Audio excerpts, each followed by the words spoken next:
Nos encontramos en la Plaza del Pilar de Zaragoza, en Aragón, España, y hoy queríamos hablar sobre el pensamiento y la atención. Si se fijan, la mayor parte de la gente cree que él es su pensamiento, pero no es así. El pensamiento es un instrumento del ser humano, no es el mismo, como la mano no es el mismo. La mano es un instrumento del ser humano. Para poder darse cuenta de este hecho, de que el pensamiento y uno mismo son dos cosas diferentes, uno tiene que observar el pensamiento, prestarle atención. Por ejemplo, prestar atención si su pensamiento es en imágenes, en palabras, hay colores, como si se mueve desde una parte de la cabeza hacia otra. Todo eso nos va a hacer ver que el pensamiento y uno mismo somos dos cosas distintas, porque lo podemos observar. Eso es. Prestar atención es una herramienta que no es muy conocida, se habla poco de ello. A veces se habla de prestar atención a las emociones, pero no se suele hablar de prestar atención al pensamiento. Y prestar atención, que es una herramienta del ser humano, es básico para aprender. Siempre que uno quiere aprender algo, tiene que prestar atención. Así es. Es un estado mental en el que se presta atención sin pensar. Pero puesto que nos damos cuenta que el pensamiento es un instrumento nuestro, debemos conocer cómo funciona, cuáles son sus leyes, qué lo activa, qué lo desactiva, cuál es la causa. La manera de resolver los conflictos es entendiendo, y para entender hay que prestar atención. Se puede prestar atención a cómo uno actúa, se puede prestar atención a lo que uno siente, observar las sensaciones corporales, las emociones, pero también se puede prestar atención a lo que se piensa. Y es muy satisfactorio darse cuenta, cuando uno aprende a prestar atención a lo que piensa, que uno y el pensamiento no son la misma cosa. Que uno puede observar su pensamiento, ser consciente de él, si es del pasado, si es del futuro, si es en imágenes. Y eso te da espacio mental para no estar esclavizado del pensamiento. Así es, porque para aprender algo nuevo tiene que haber espacio en la mente. Pero si la mente está constantemente ocupada pensando cosas, no hay ese espacio. Y por lo tanto el aprendizaje es muy pequeño.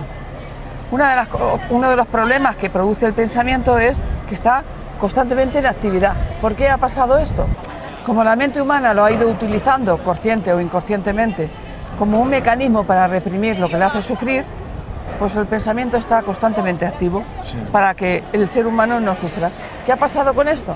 Que se ha reprimido otro instrumento muy importante de la mente humana, que es la emoción, y se ha activado en exceso el pensamiento. Que incluso la gente se puede dar cuenta que a veces parece que el pensamiento vaya por libre, que no responde a lo que uno quiere. Hay gente que se obsesiona con algo y querría no pensarlo y no puede. El origen de esa obsesión es un conflicto. Si uno tiene que bloquear el pensamiento porque no sabe hacerlo de otra manera, pues bien, pero no será la solución, sino resolver el conflicto que activa tanto el pensamiento. Eso es. Y la manera es entender el conflicto prestando atención a lo que se siente y a lo que se piensa. Así es.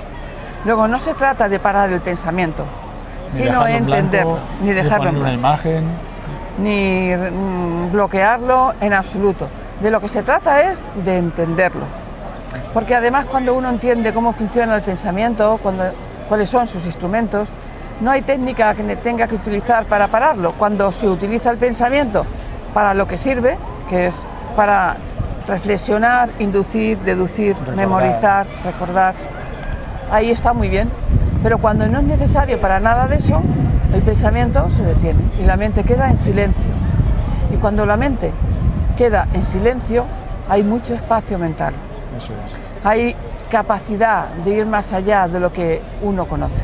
Eso es. Cuando alguien aprende a observar lo que ocurre en su interior, prestando atención, en el momento en que ve que su pensamiento se agita o se centra solo en un tema o salta de una cosa a otra, se puede enseguida dar cuenta de que está surgiendo un conflicto, que lleva aparejado una emoción.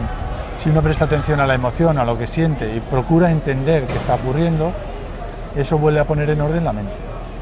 Es un proceso de aprendizaje, no es una técnica, no es algo que uno diga hago esto y el pensamiento se calla, porque no se trata de que se calle, sino de resolver el conflicto para que esté en silencio. No. O sea, es entender lo que ocurre, entender las causas del malestar, por ejemplo, y la atención es la herramienta, la única herramienta posible. Cuando alguien quiere aprender algo, tiene que prestar atención, Así es. con curiosidad. Al principio puede parecer difícil, pero con curiosidad, observando lo que sientes, observando lo que piensas e intentando entender.